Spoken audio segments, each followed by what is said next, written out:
नमस्कार। आज हम बात करने वाले हैं राजस्थान इकोनॉमिक्स और करंट के टॉपिक राम जल सेतु लिंक परियोजना की। तो सबसे पहला क्वेश्चन जो इसमें बनता है, इसमें बनने वाले सभी क्वेश्चन आज हम डिस्कस कर लेंगे छोटे से वीडियो में। सबसे पहला क्वेश्चन जो बनता है इसमें, राम जल सेतु लिंक परियोजना का जो पुराना नाम जो है वो है पार्वती काली सिंध चंबल पूर्वी राजस्थान नहर परियोजना। तो पार्वती काली सिंध चंबल पूर्वी राजस्थान नहर परियोजना का नाम बदलकर राम जल सेतु लिंक परियोजना कर दिया गया।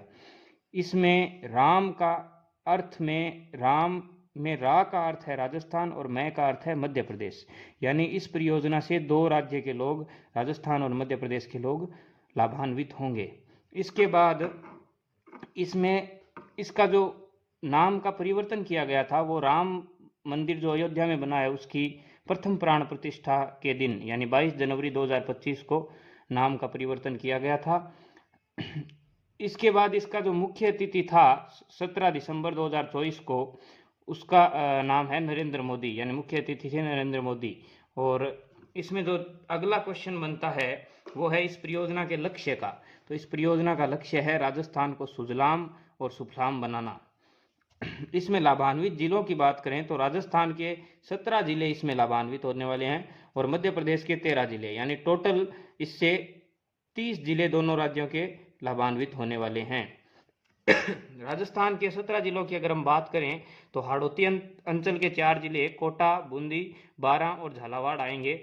इसके साथ पूर्वी राजस्थान के जिले जैसे टोंक, सवाई माधोपुर, दौसा, करौली, अलवर, भरतपुर, धौलपुर, डीग और खेरथल, तिजारा, कोटपुतली, बहरोड, ब्यावर, ये नए जिले हो गए। जयपुर और अजमेर, टोटल 17 जिले लाभान्वित होंगे।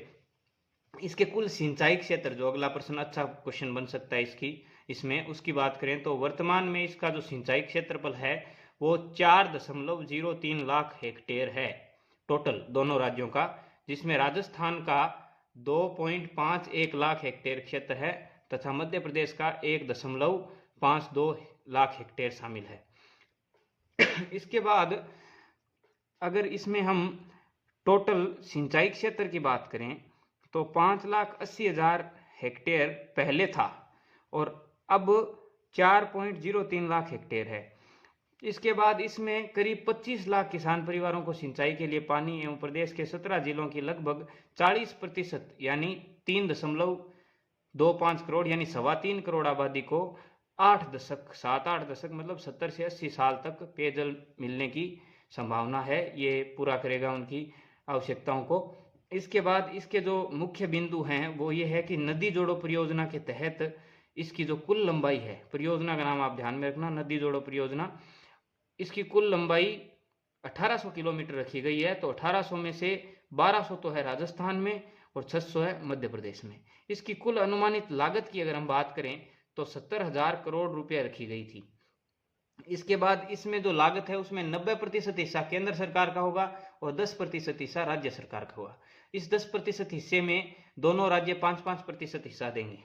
इसके बाद इसका पानी का आवंटन बात करें तो राजस्थान को 4103 MCM यानी मिलियन क्यूबिक मीटर पानी मिलेगा और मध्य प्रदेश को लगभग 3000 MCM मिलियन क्यूबिक मीटर पानी मिलेगा।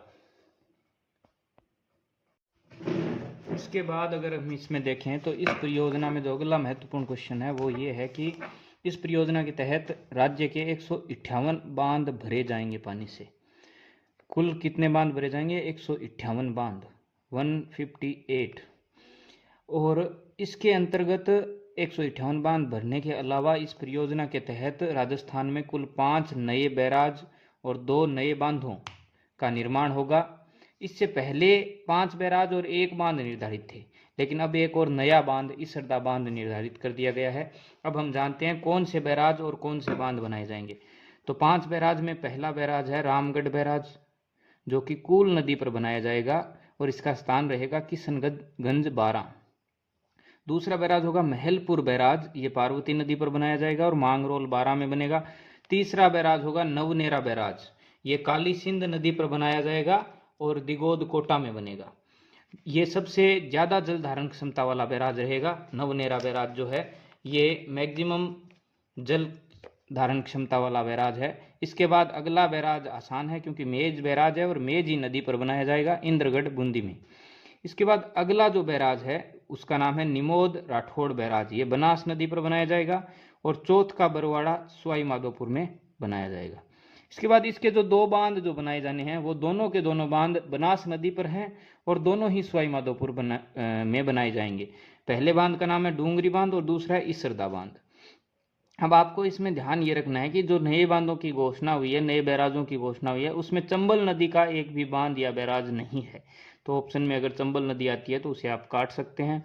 इसके अलावा इसमें एक दो क्वेश्चन और बनते हैं, उसमें यह है कि यह परियोजना मुख्य रूप से DMIC यानी दिल्ली मुंबई औद्योगिक गलियारे, दिल्ली मुंबई औद्योगिक गलियारे पर जोर देते हुए इस बात की परिकल्पना करती है कि इससे स्थायी जल स्रोतों का निर्माण होगा।